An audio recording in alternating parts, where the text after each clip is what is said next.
I think it is important that going forward that we take a look at everything in the aggregate and solve the problems of the ballot politic holistically. And if we can do that, not if, when we do that, because that's one of the reasons we're activists, right? We have to change. We don't want to keep doing things the same way that they were done before and expect somehow a different results. And that's what I tell all my fellow activists, right? I looked at them and I said, look at what occurred during the Vietnam War.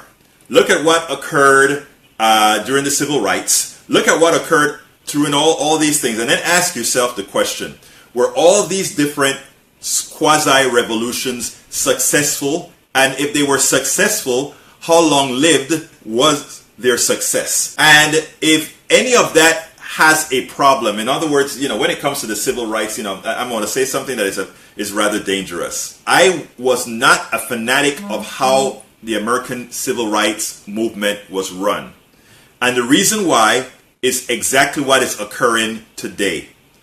I personally believe that because of how the civil rights was run in the past, it has given the guys who follow the Trump model, the white supremacist model, to believe that they have a bigger right to this country than not. In my opinion, many Americans went and asked for their liberation and asked to be given something. I thought if more of it was taken, and I don't necessarily, yes, some of it may have been a bit violently, but you don't give the power for someone else to give you your freedom. And I think a lot of the civil rights movement, that is what occurred. Real quickly, what specifically do you think on the civil rights,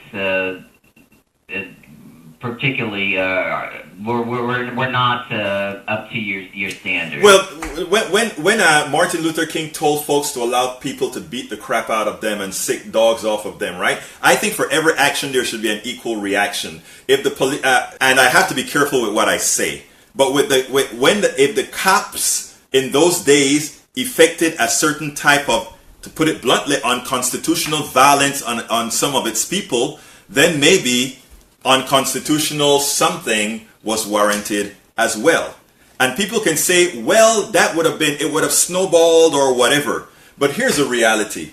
The reality is most Americans want peace. Most Americans don't want to live in a permanent state of fear, a permanent state of all these other things.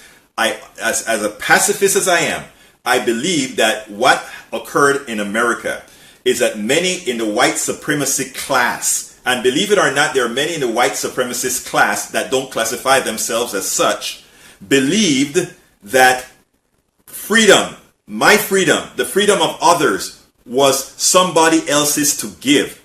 And once you feel that it's your ability to give something, it also can be taken away.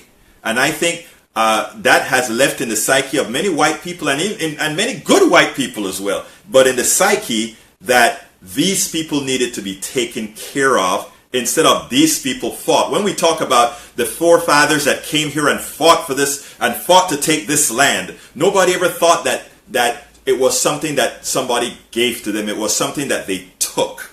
And that has a very important psychological framework, not only for black people, not only for Latinos, not only for others, but it also has a profound effect on the psyche of the majority population as well. I mean, that's the classic Malcolm versus Martin debate, right? Yes, it is. To some degree. Yes, it is. Yes, it is.